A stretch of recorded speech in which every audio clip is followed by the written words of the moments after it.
Hi, everyone. I'm Bailie, and welcome to the Rising Tide Leadership Podcast, POV Gen Z. Today, I'm back here with somebody very special to me. He's my mentor, Mo. For the past 10 years, he's been my go-to for wisdom, guidance, whether I'm dealing with personal issues or relationship drama. He is just the busiest man alive, to say the least. He's a CEO, consultant, army chaplain, pastor, swim coach, and seriously, he's that guy. So, hey, Mo. What's up? Thanks for the nice introduction. I'm ready. I'm excited for this one. So, I've been reflecting lately on people that I admire, just like random people, like not even from a leadership perspective or like maybe even a good influential perspective. Like I love Amy Winehouse, for example. Obviously she's not the best role model, but I still obsessed with her and like love how passionate she was for like the work that she had. There's so many, like Emma Chamberlain's another one of my favorites who I will live and die on the Emma Chamberlain hill. But just like more iconic ones like coaches, John Wooden, Phil Jackson, Nick Saban, politicians like Abraham Lincoln, Eleanor Roosevelt, wasn't really a politician, but fine. Authors like Brene Brown, Angela Duckworth, all these people like are amazing at what they do and they're all extremely different. And so I was like just thinking about like who I would want to be like, or who am I looking up to, or whose life am I trying to emulate, I guess. And I was really overwhelmed. I felt a panic overcome me because there are so many different ways that you can really go and so many different people that you can follow. And it just made me think about what John Maxwell says a lot in his book, Leadership Gold. He has a whole chapter dedicated to being in your strength. It's called Get in the Zone and Stay There. So his whole philosophy is living a life that is based on your strengths and spending less time fixing your weaknesses. Because you capitalize more on your strengths, you'll be more successful. So I'm like, gosh, out of all these people that I'm admiring, who am I like most similar to? And like, why am I wasting energy on things that I'm not good at in the first place or great at in the first place? And I think for me specifically, which I think a lot of people might be able to relate to, but my strengths are all rooted in fun and bliss. Mo, you know me, you know that the only thing I want to do on a daily basis is have fun. And that's seriously one of my values in life. So why am I reading about people that don't have that same either value in their life or strength? I was just kind of like, gosh, if I'm supposed to be living in my strengths 99% of the time or a majority of my life, why am I worried about the things I'm not good at? So just to give like again a personal example here, just to get more specific, I love all kinds of I'm a creative. I love all kinds of media, whether that's fashion or digital art or podcasting or like anything that is that's a form of fun art to me. So I'm thinking like, okay, what are things I hate doing? Okay, goals. I hate goals. I hate anything that is like specific to like that puts pressure on, I guess, or like administrative things. I'm really bad at finances. God, don't even get me started. And so I'm like, gosh, if I hate all those things, are those things that I still need to be doing? I just dislike them, or I just found myself really confused. So my first question is, I guess we can start off with like the plug for strengths and like why is it even important to know what you're good Yeah, you've taken StrengthsFinder 2.0, and I would encourage all of our listeners, especially young people, to take StrengthsFinder 2.0. And what that book essentially does is it breaks down strengths into 34 different ones. Now, there's a lot of other ones, and you can use your own metric. And if you're thinking, Mo, I've already got a book for that, or this is the way that I find my strengths, great. If that's how you feel, then kudos to you for knowing your strengths. But I would say a majority of people, meaning at least 51%, 50 present plus one, don't know their strengths. And so you and I have been talking about that for years now and why it's important to know your strengths. If you know your strengths, you know what you're going to be good at. So let me ask my first question to you today, Bailie. Do you remember what your strengths are? My number one is woo, which I am obsessed with, which actually stands for winning others over. Positivity is my number two, activator is number three, command is number four, and developer goes in and out for me between developer and focus. The report that I have for you that you took a while back, number one for you was positivity, two was activator, three is developer, four is command, and five is woo. So your strengths can change over the years, depending on where you are, what kind of job you were in. When you took this assessment years ago when you were in college, you had different priorities. You had different things that you needed to get done. Like you said, activator's still there. Woo has moved up, obviously. All of them Relator. are still there, except, all of them are still there, which is kind of crazy. They're just in different orders.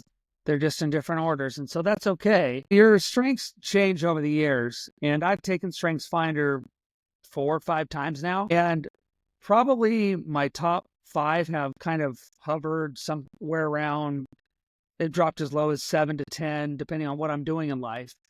But my main ones, my top 3 have always stayed the same. So for your strengths that they've stayed the same, they've just kind of moved around a little bit. That's good. It just shows that your priorities, even though you have different things that you're doing, Right. You're pretty much the same person. Now your personality doesn't change. That's the other assessment that I give, the DISC assessment. That's always the same because your personality is yours, and it takes a lot to change your personality. But your strengths change depending on where you're at. You were asking the question, how do you not get distracted? The way that you don't get distracted by things that are outside of the zone, as John Maxwell calls it, is that you need to set boundaries because you get excited for everything. You hear a new idea and you're thinking, gosh, I just want to do that.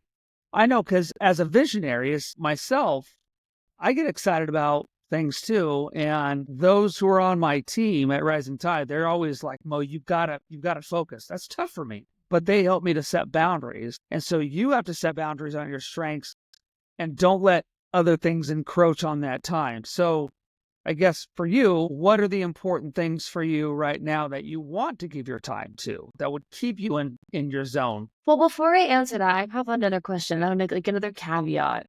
And it's, what if your strengths aren't necessarily what you love doing? For example, you are a very task-oriented person. You always have. You love achieving, getting tasks done, checklists. You like to just move the needle forward. Sometimes that has caused you to bypass relationships or kind of like fast track relationships because you're wanting to get the job done. And you can correct me if I'm saying this incorrectly, but you would rather do the task because that's your strength than be involved with people, like at the end of the day. But that had to change. And so how would you say that you're living in your strengths if you're hanging with people all the time? And it's like, do you feel like how do you feel like, how are you living in your strengths if you are with people 24/7?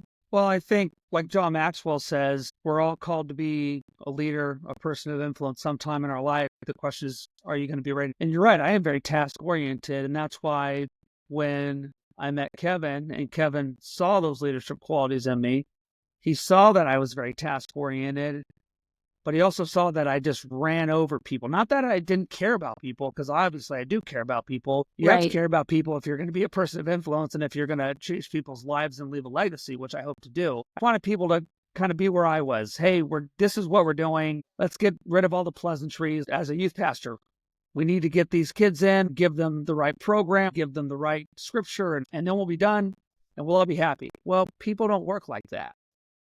And Kevin finally sat me down, probably multiple times, but I just vividly remember one time. And he said, until you can make people the task, you're not going to be successful in leadership because people don't want to be used. They don't want to be just another cog in the wheel. What does it mean to make people the task? It means that I am focused on relationships. putting into people, being a servant to others, bringing value to others, if I don't want to do that, it's just going to burn me out. Right. It's not that I didn't want to be a people person. It's just that I was wired in such a way where I want to get things done. I want to know the rules so I can win. And if you don't want to come with me, then you're just going to get left behind. That's not the way to do leadership. That's not the way to do stuff with people. If you want to influence people, you need to go with the speed of your people. And how fast is that? What Kevin helped me understand was that if I'm not happy with where my team is, then it's my fault because I'm the leader. And if I want to shirk that responsibility, then I'm not the leader and people shouldn't follow me anyway. So for you, it sounds like there's something that you're good at, but you don't like doing. So what would that be? I think I just get really confused because I look at leaders like people that I mentioned, like Abraham Lincoln or Nick Saban. Like, do I really think that Nick Saban is like I can't follow Nick Saban's path because I have like zero same strong suits as him. So I feel like almost a fraud when I'm maybe doing something that's more disciplinary or more routine because that's not in my like personality trait. So then I feel like I need to shift the goal to being more similar to like I remember you telling me that I had more traits of like of a Pete Carroll type leader who might be a little bit more of a gregarious person and more like lively, outgoing, like I love you to all of his teammates, like that kind of stuff.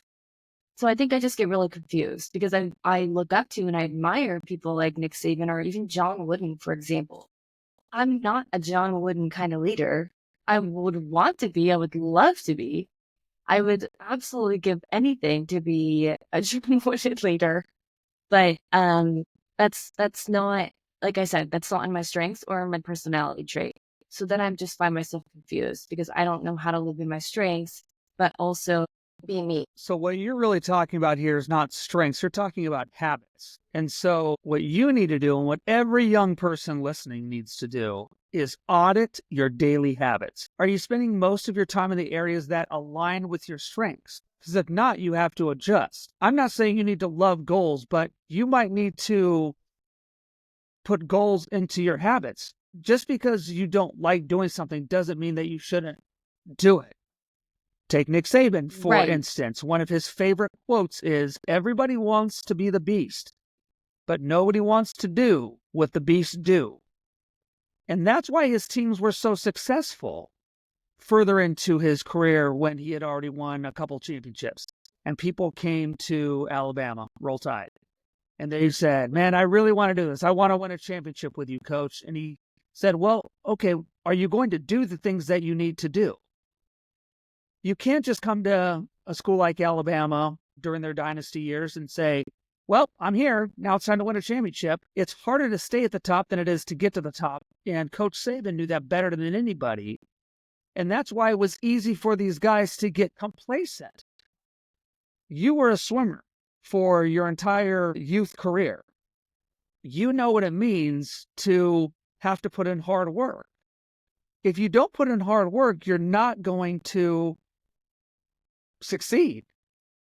And I remember at one point you told me, yeah, but Mo, it doesn't matter how much I work out. I'm still fast. My response to you was, yeah, but are you really doing anything significant?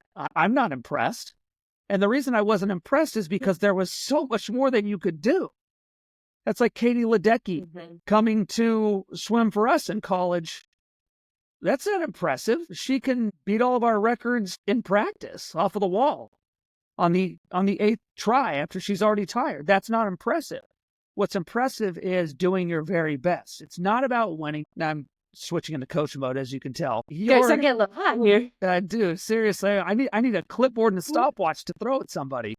But Bay, I think for you, it's about habits. One of your favorite things to say to me is, I hate goals, and that's not part of who I am, so I'm not going to do them. I'm sorry, but that's not going to work. If you don't have goals, you don't know where you're going. Now, I'm not saying you have to do goals like me. You've done my goals sheet before. It is 3 pages of question after question after question. And those questions probably make you stressed out.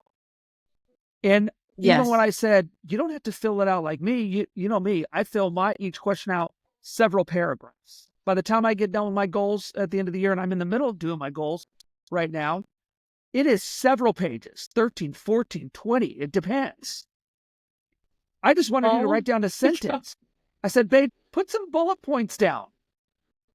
What it's about is you, in this instance of goals. I know you don't want to do them, but you have to, because we have to be able to look back at something and quantify it. If you just said, I want to be a better person next year, that's not quantifiable. What does that even mean? Be nicer to people? You get to the end, and that's how people just tell themselves, oh, I achieved my goals. I am kind of who I want to be. I think that's a cop-out for people. If you want to accomplish something big, and for leaders and for Gen Z that really want to be respected because everybody craps all over them and says how they don't know what they're doing and where they're going, I don't believe any of it. I think that Gen Z, like every other generation before them and now after them, has potential to be great. And I want to see people live within their strengths. So for you, you yeah. can live within your strengths, but just like the things that you don't want to do, I don't care about that. As a coach, I don't care about that. My question always is, what do you want to accomplish? That's the only reason that I want you to write down your goals. Because if you don't have goals, Bay, I can't help you. Right. I can't. Let's take your last season. The reason you achieved your goals is I pretty much told you, you don't know how to set goals. I don't want to have anything to do with you. I love you. You're fun. You're hilarious. You're the life of the party. You and Angel, my favorite people on the team, because I could just sit there and laugh at all the stuff that you do all day. But other than that, I don't want to coach you. And what did you do? You came to me with goals. You set habits. It's no different. And I think our young people today need to set those habits. So again, the question is for our audience, how do you audit your daily habits? What are the things that you do? Because everything's going to want to distract you. So think about this. Distractions are like fast food. I love fast food. I love McDonald's. Everybody hates McDonald's. I'm a McDonald's guy. I could eat McDonald's every day of my life, and I don't care if anybody says that it's going to kill me. I don't believe them. It's incredible. But fast food like McDonald's, it's easy to grab and it's satisfying in the moment. But in the long run, especially in my 40s now, man, it's killing me. Now I'm going to keep doing it because I love I that. know. But I know. for the point, Bay, is what I'm saying is this. Distractions are like fast food, easy to grab, but unsatisfying in the long run. We invest in what is really going to feed your purpose. So the question is, what feeds your purpose? What do you want to do? So, okay, going back to your example, you said that I was life of the party. It was fun. Me and Angel always wanted to just have fun, and we didn't really care about swim. And That's basically, understatement of the year, by the way. and so my question to you is, why was that? Why you were saying like, don't come into my lane, because you're basically doing what you were supposed to be doing, or like, why couldn't I have just stayed at that? Like, because I think about these comedians too, like, not just all these people that have influence over people. They're not just like stalwarts like Nick Saban and John Wooden. Like, no, like Chris Farley, Robin Williams, all these guys that have influence just as much, same amount of influence on people because they have such a wide audience. But anyways, those people, I don't see what they're doing on a daily basis. And I think that's where I get like even more like confused, because I don't see, I doubt that Robin Williams and Chris Farley were really out here auditing their daily habits. I doubt that. But maybe because I'm not in their living room when they were alive during every single second, that maybe like maybe I'm just oblivious to what their habits were. Does everybody have to be auditing their habits in order to be successful? Or like, why, how, like, I watched the Amy Winehouse movie. I'm obsessed with the Amy Winehouse movie. her habits were atrocious, but she still won multiple awards and was like extremely successful in her career.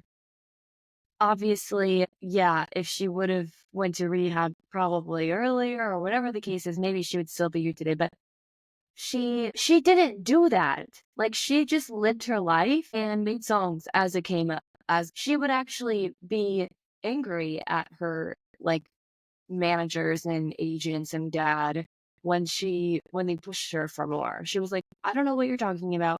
I'm living my life through my songs. That's what I do. Like, leave me alone." So, like, why does it have to be like, why does it have to be in such a routine fashion? Does it have to be? And I'm just overcomplicating it and making it weird? Or, like, can you just So anybody successful puts in the work. Robin Williams was a very hardworking person, as was Amy Winehouse. Now, obviously, you're seeing the end of their careers. exactly, exactly. And it's tough to take somebody like Robin Williams or Amy Winehouse because they have more talent in what they do than others. That's why they're tragic figures. I'm guessing you're talking about the Amy Winehouse 2024 movie. Is that the Yeah. one you're talking about? Okay. hmm Have you seen the one from 2015? I think, is it called Amy? It is. Yeah, I've seen that one as well. Yeah. I watched that and man, my heart broke for her and she got caught into drugs and died at a young age, 27 years old. And Amy Winehouse had more talent than anybody around her. And I have not seen the 2024 documentary yet, and I want to because I love Amy Winehouse's music. When she and Tony Bennett sing together, my gosh, wow! And if you remember in her 2015 movie, she didn't want to sing with Tony Bennett because she didn't feel Worthy enough. worthy of it. So she was dealing with her insecurities, and I really wish she would have had an inner circle that helped her a little bit more. When you got that much talent, like her or Robin Williams, you mentioned Chris Farley. He also died tragically. But these people were masters of their craft. Right. They Just naturally. just naturally, but they did try. That's how you get successful. You don't just get successful. You see bands like Guns N' Roses and Slash and just how incredible he is. But those guys had to pour over hours and hours and hours and hours when they were young to get good at what they did. We see them as figures who are already in the limelight. Totally. And so if you get to that point one day, Bay, sure, we'll have that conversation. But I don't think it's fair for you to make that comparison because you are on the front end. Right. Pre-success. And I'm not saying you're not a successful person. I'm just saying when it gets to the point where you have managers and PR people and stuff like that, I'll be right there with you. And I'll make sure that you don't fall off the wagon. But right now, you have to develop your habits. You have to put in the work now. You have to do the work now so that you can have the ability to be successful. Right. And that makes so much sense. And I think that's such a stigma that is absolutely true for our generation, is that we really just want to be success. Like, we see people go viral off of one TikTok and become like that. They didn't work hard for any of that. They just literally said one thing that was funny on TikTok and all of a sudden they're famous now. And that's all she wrote. So I think that's the dilemma in my head, and I feel like a lot of people my age's head, because we just want the end all be all of being successful without doing any of the work, and it just so happened to be a one flyby thing that got us there. Yeah, But yeah, that's the problem. Everybody just wants it now, and nobody wants to put in the time, and so people are just trying to go viral. I'm saying you got to put in the work. That's why we're doing what we do now, because I want people to see that it's going to take some time, and maybe you'll catch a big break. Maybe you're looking to be a Hollywood actor. That's fine. Maybe you want to be a successful lawyer. Maybe you want to whatever you want to be. you've got to put in the time. But my question for you, Mo, is like a John Krasinski or like any of these actors or whatever that are working on their strength of being an actor or whatever their craft is, they aren't working on their weaknesses, right? Like they're God, what am I trying to ask? I'm trying to ask. I feel like another stigma in Gen Z right now is that you have to fix your problems, like get them figured out. And when I say problems, I really just mean like things that you're not good at, and like self-help books talking about things that are you're not naturally skilled at and you want to be better at them. Why go through all of that work when you could just do what John Krasinski does and apply and follow your dream of being an actor or whatever the case is, just focusing on your gift or what your strength is? Like, that's what I don't understand. And I know you're talking about habits in comparison, and I understand that. Like, just because John Krasinski's strength was acting doesn't mean that he doesn't need to, like, not work hard. Just because I want to be in fashion doesn't mean that I have to work hard to do that, even though that might not be my personality trait. But I just don't understand like why people think it's so important to then focus on their weaknesses when, or maybe it is really important because my weaknesses are my habits and those are acting as an enigma to me moving forward. Or like, is that even the right word? They're acting as a stopper for me moving forward. So like I understand that habits are a different topic than strength, but then why are people so focused nowadays on wanting us to be better at what we're not good at? Yeah, I would have to see the study or know exactly what you're talking about. But habits Yes. are not weaknesses. You're equating habits with weaknesses. Right. And that's not what I'm saying. If you want to be good at fashion, the habits of being good at fashion, you have to do that. That has nothing to do with strengths or weaknesses. Now, if you're not good at fashion, then the habits you need to do to be good at fashion, that's going to frustrate you. Okay. So if I want to be an accountant, then I have to be good at crunching numbers. I have to get in the habit of going over things once and twice and doing it again. And if I don't like that, that's not because it's a weakness. It's a habit that I refuse to do. If you're Right. going to be a contractor that builds houses, that's why they say measure twice, cut once. But you have to be willing to do that. And if you're not willing to do those and do those habits, then you're in the wrong business. Right. But the thing is, you need to decide what you want to be good at and then Right. make those habits. Well, Everything that we okay. do, yeah. No, that is my next question because if I know that what I'm good at is relationships. I like to, specifically with like meeting new people. I'm good at meeting new people. That's one of my strengths is winning others over. But when it comes to fashion, like that doesn't really help me with fashion. So like, I think that's where I find myself lost a lot of the time because I should be focusing on my strengths with my relationships, but I don't want to be. I want to focus on fashion. So like I think that's where I get confused because I want to do things that might not be in my strengths. Does that make sense? If you want to do fashion, then there are specific things that you need to do in the fashion world. Those are the But habits then I'm that not worthy, but that's right. then that's really up to you. I don't know what else to tell you with that. If you love fashion and you want to do that, you've got to create those habits. And if not, then you can't do it. Okay. So technically not everybody is going to be living in their strengths because Well, they're going to be doing what they want to do instead. Well, it depends. I mean, you could do something in fashion that has to do with your strengths. I don't know the fashion world at all, so I wouldn't know that. But if that's really up to you, you've got to figure that out. I don't know. I mean, Oh, that's right. I think that's where I get tricky. That's where I get tricked. It's kind of like, it kind of pairs with my next question of like, for example, I love reading John Wooden books. He's one of my favorite authors to read, and I'm nothing like him.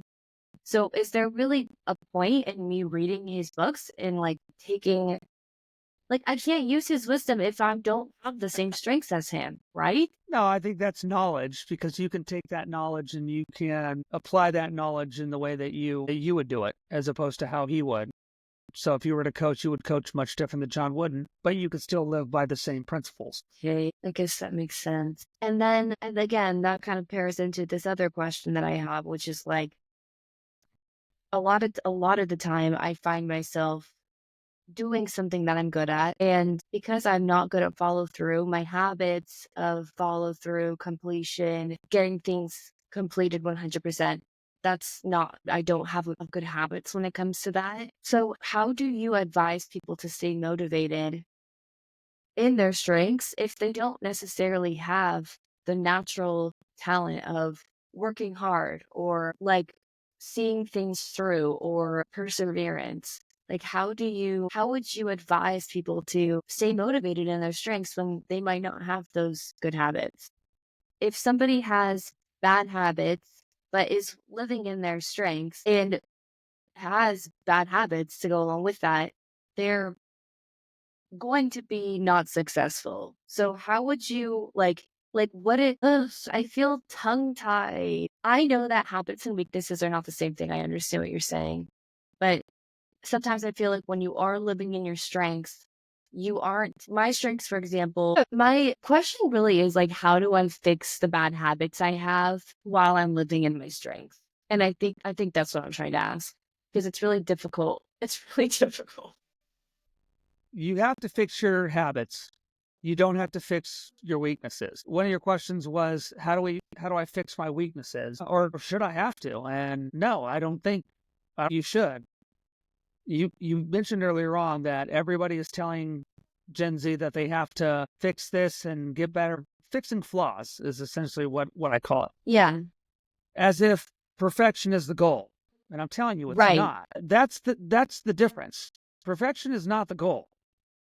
But because we are in a social media era, the fear of judgment makes people focus on the wrong things rather than the things that they should be doing. So people confuse improvement with wholeness. Everybody wants to be whole. And that true success isn't about filling up every gap. It's about amplifying your gifts, the things that you're good at. Don't worry about the flaws. Gen Z, don't worry about the flaws. Amplify the things that you're good at. Because you have to remember that you'll make the most impact where your strengths are, not where your weaknesses are. Habits are everything. So whatever you're going to do, you've got to have the right habits. So you can't say, you said earlier on, talent versus working hard. All of us have a certain amount of talent.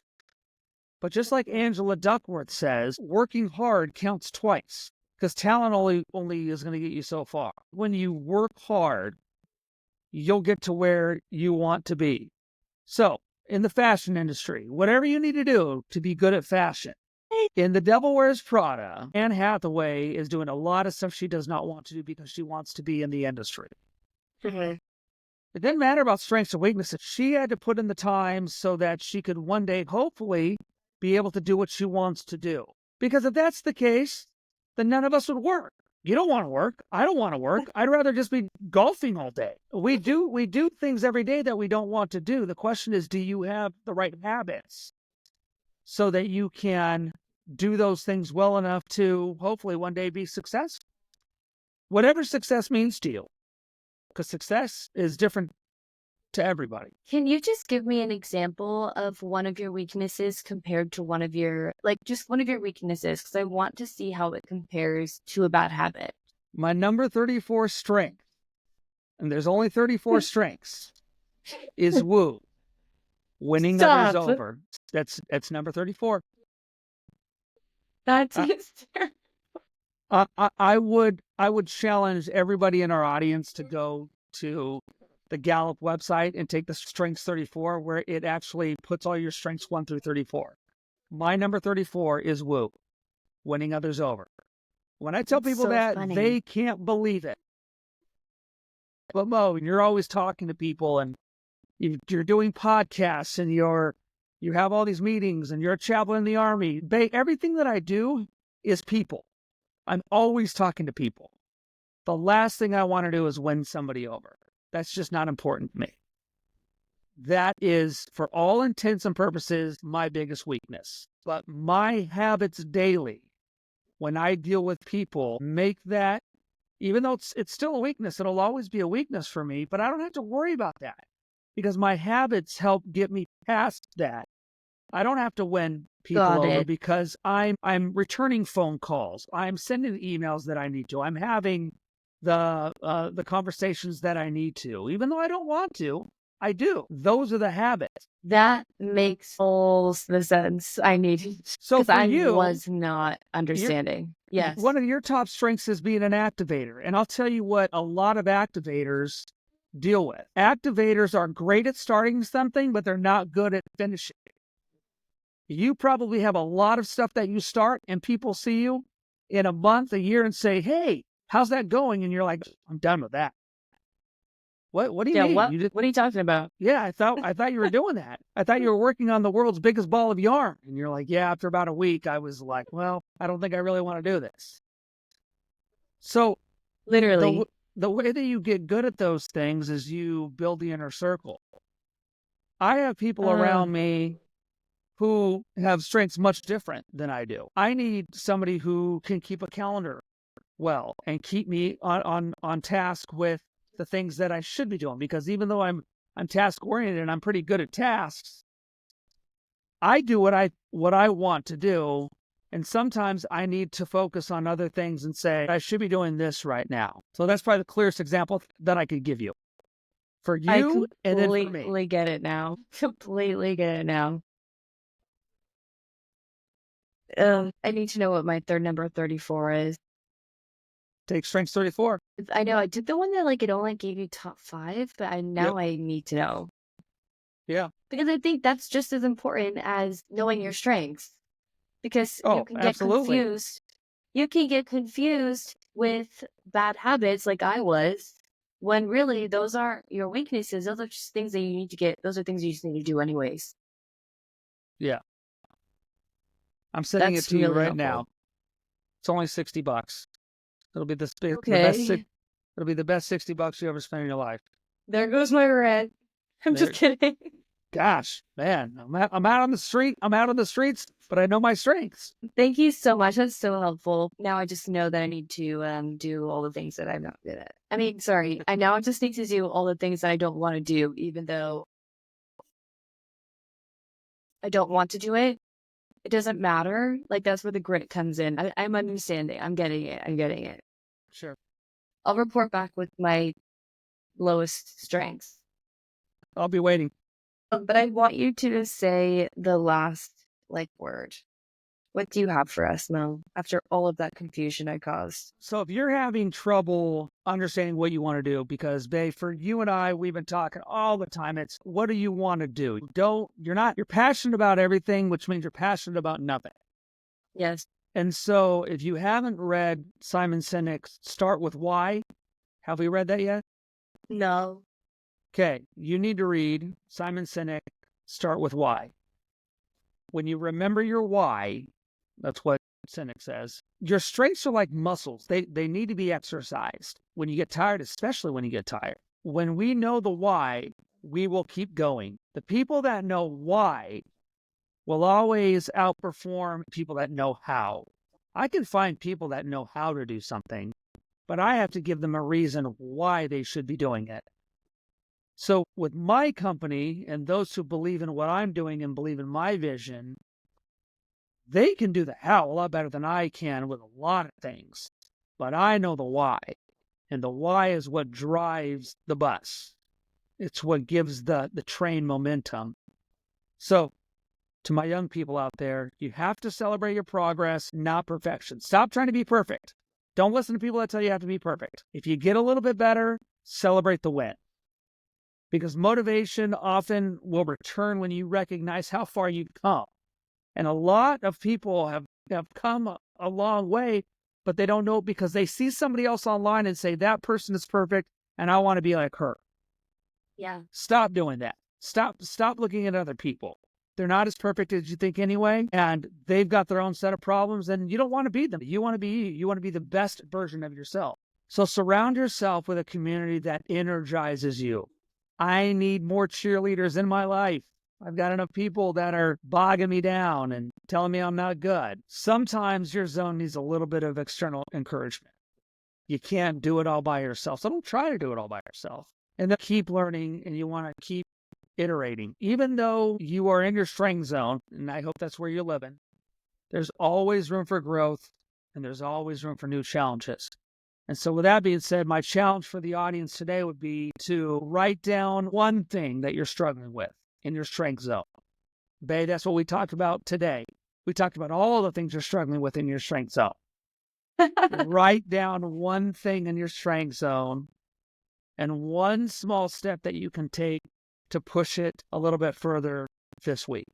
Thank you so much for tuning into this episode of the Rising Tide Leadership Podcast, POV Gen Z. If you've ever felt confused or unsure of what you're doing, or just wondering if you even care in the first place, it's okay. You're not alone, and neither am I. We're here together, and I can't wait to see you next time. Thank you, Mel. I'll see you next time.